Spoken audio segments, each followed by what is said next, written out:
आज के भौतिकवादी युग में टीवी और कंप्यूटर इन सब के प्रभाव में आके बच्चों का लेट सोना, लेट जगना, इस तरह की क्रियाएं बहुत ज़्यादा तेज़ी से बढ़ती जा रही हैं और उनसे हमारे बच्चों के जीवन पर काफ़ी बुरा प्रभाव पड़ेगा। इसलिए मुझे ये समझाने की आवश्यकता महसूस हुई कि हम अपनी भारतीय जीवन शैली की तरफ जितनी जल्दी से और जितने अच्छे तरीके से वापस चले जाएंगे तो सुखी रहेंगे और हमारी दुनिया भी सुखी रह पाएंगी। उसमें सबसे ज़्यादा प्रभाव लेट जगने और लेट सोने का पड़ रहा है। लेट जगने से बहुत सारी बुरी आदतें तो आती हैं और शरीर का और उनके यश का इत्यादि चीज़ों का बहुत नुकसान होता है, लाभ हानि होती है। हमारी भारतीय जीवन शैली इस दुनिया की सर्वश्रेष्ठ जीवन शैलियों में से है कि एक है और उसको हम भूलते जा रहे हैं। जब तक उसकी तरफ हम वापस नहीं जाएंगे तब तक हम उसमें कोई सुधार नहीं कर सकते और उसका कोई रास्ता दूसरा है ही नहीं कि हम भारतीय जीवन शैली को जिए बिना सुखी रह सकें। इसका कोई भी उपचार दुनिया में किसी के पास नहीं है, केवल अपनी जीवन शैली की तरफ लौटना ही उसका एक उपचार है। उसके बहुत सारे लाभ हैं। जैसे आप ब्रह्म मुहूर्त में जगने को ले लीजिए। ब्रह्म मुहूर्त का जगना बहुत ही श्रेष्ठ माना गया है। इसको स्वास्थ्य की दृष्टि से,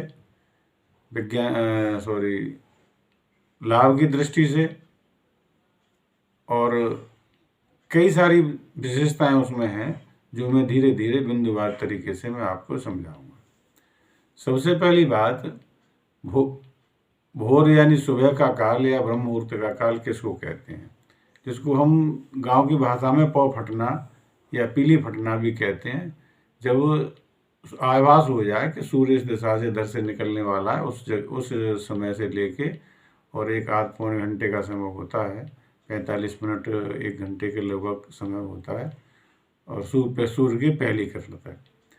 सुबह पौ फटने से पहले व्यक्ति यानी जीव का, चाहे वो मनुष्य हो चाहे कोई पशु हो, उसका ब्लड प्रेशर थोड़ा सा हाई होता है और वो हाई ब्लड प्रेशर होने के कारण उसके पेट पर दबाव पड़ता है और उसको मोशन जाने की यानी उसको दस्त जाने की हालत होती है और इच्छा उसकी होती है। ऐसी स्थिति में वो अगर अपना पेट साफ करने के लिए फ्रेश होने जाता है तो वो प्राकृतिक रूप से फ्रेश होता है और वो पूरे 24 घंटे तक तरोताज़ा और अपने काम में व्यस्त रह के कोई भी तकलीफ महसूस नहीं करता है और वो कई बीमारियों को बचने का कारण भी हो जाता है। ये पहला लाभ है। दूसरा लाभ ये है कि जो व्यक्ति सुबह जल्दी जगता है वो उसका समय, दिन का समय बढ़ जाता है। जैसे कोई 8 बजे जगता है और कोई अगर 6 साढ़े 6 बजे या सूर्योदय से पहले जगता है तो उसका 1-1.5 घंटे समय बढ़ जाता है। क्योंकि जो समय बढ़ा हुआ समय होता है वो अपने कार्य में उसको उपयोग करता है और धीरे धीरे वो उसकी कार्य क्षमता जो बढ़ी हुई है, जो 1.5 घंटे ज़्यादा काम करता है, वो ज़्यादा काम करके ज़्यादा उत्पादन करता है और ज़्यादा उत्पादन करके जो ज़्यादा पैसा कमाता है उससे वो लाभान्वित होता है और वो धीरे धीरे अपनी ओर से अपने परिवार को संपन्न करता हुआ चला जाता है, यानी वो धनी हो जाता है। ये पहला लाभ मैंने आपको ये बताया। दूसरा लाभ है स्वास्थ्य लाभ। सुबह जल्दी जगने से क्या होता है कि सूरज की जो पहली किरण होती है वो ज़्यादा वायुमंडल को पार करके आती है। ज़्यादा वायुमंडल को पार करके आती है तो उसमें पराबैंगनी किरणों की मात्रा और उनकी तेज बहुत कम होता है और विटामिन डी की मात्रा बहुत ज़्यादा होती है।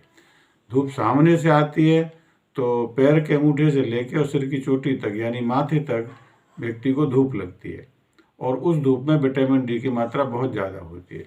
विटामिन डी जब शरीर में होती है तभी वो शरीर यानी उस व्यक्ति का शरीर ज़्यादा कैल्शियम और फास्फोरस भोजन में से सोख पाता है। ज़्यादा कैल्शियम और फास्फोरस सोख पाता है और बिना कैल्शियम और फास्फोरस के हड्डियों का निर्माण नहीं होता, हड्डियाँ कमज़ोर रह जाती हैं। तो वो उसको अस्वस्थ की श्रेणी में आ जाता है। यानी कि सुबह जल्दी जगेगा तो विटामिन डी मिलेगी, विटामिन डी ज़्यादा मिलेगी तो उसको कैल्शियम फास्फोरस ज़्यादा मिलेगा, कैल्शियम फास्फोरस ज़्यादा मिलेगा तो उसकी हड्डियाँ मजबूत होंगी और हड्डियों के अंदर ही रक्त के लाल कण बनते हैं। जो रक्त के लाल कण बनते हैं वो व्यक्ति को अच्छी सेहत प्रदान करने के लिए बहुत ज़्यादा उत्तरदायी होते हैं। वही ऑक्सीजन का पूरे शरीर में परिवहन करते हैं। कहने का अर्थ ये है कि ब्रह्म मुहूर्त में जगना एक स्वास्थ्य की दृष्टि बहुत ज़्यादा यानी कि मुझे कई बार कहना पड़ा कि वो बहुत ज़्यादा लाभकारी है। दूसरी बात, व्यक्ति वो सत्यवादी भी हो सकता है, यानी कि उसको सत्य बोलने की आदत पड़ जाएगी। वो इसलिए पड़ जाएगी क्योंकि अगर वो समय से जगेगा, समय से कार्य पूरे करेगा, उसके पास धन होगा, समय होगा, प्रसन्नता होगी, सारी चीज़ें होंगी तो उसको झूठ बोलने की आवश्यकता नहीं होगी। आवश्यकता ही नहीं होगी तो वो झूठ बोलेगा नहीं तो धीरे धीरे बांध पड़ जाएगी, आदत पड़ जाएगी तो वो सत्यवादी हो सकता है। जैसे अपने बच्चे को लीजिए कि सुबह अगर जल्दी जग जाता है तो वो जल्दी जग के अपने विद्यालय के कार्य को आराम से पूरा कर लेगा। याद करने के लिए बताया तो याद कर लेगा, लिखने के लिए बताया तो लिख लेगा, अध्यापक को जाके समय से दिखा देगा। जब समय से अध्यापक को दिखा देगा तो उसको झूठ बोलने की आवश्यकता ही नहीं पड़ेगी। और धीरे धीरे जब वो कक्षा 1 से लेके और 12वीं तक या बीए की क्लास तक, यानी कि जब वो 18-20 साल या 21 साल का होता है तब तक वो झूठ नहीं बोलेगा।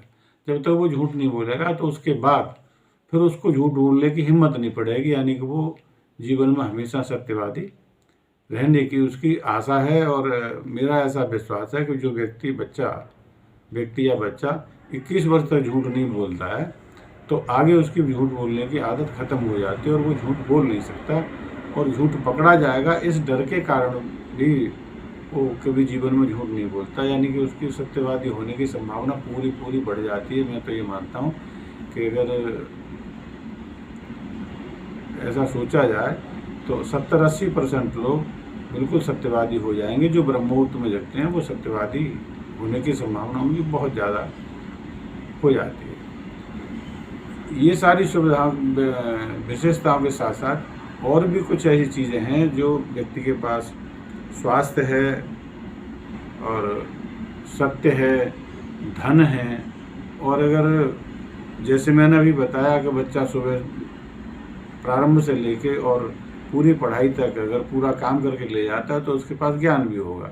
तो सत्य होगा, ज्ञान होगा, धन होगा, स्वास्थ्य होगा तो वो व्यक्ति, उसके साथ ये सारी चीज़ें होने के साथ साथ बहुत सारी और गुण भी उसमें आ जाएंगे और वो समाज में प्रतिष्ठा भी प्राप्त करेगा।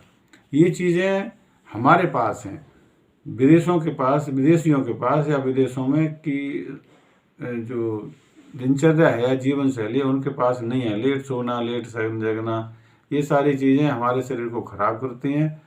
मैं ये महसूस करता हूँ और भगवान से प्रार्थना करता हूँ कि इस वीडियो को सुन के अपने बच्चों को जल्दी जगने और जल्दी सोने की आदत डालें और अपनी भारतीय जीवन शैली की तरफ जोड़ें, जिससे कि वो अपनी जीवन शैली को समझें भी और समझने के बाद उससे लाभान्वित भी हों और उनका जीवन सुखी बीते।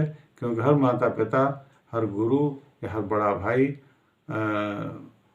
हर बड़ा अपने बच्चों को, अपने छोटों को अच्छा जीवन जीने की चाह रखता है। अगर इस प्रकार की चाह रखते ही होंगे, ये निश्चित है, तो उनको इस प्रकार की आदत में शामिल करें और उनको ब्रह्म मुहूर्त में जगा के और अपने कार्य के लिए उनको प्रेरित करें। ये ऐसी मेरी भावना है, इच्छा है, चाह है।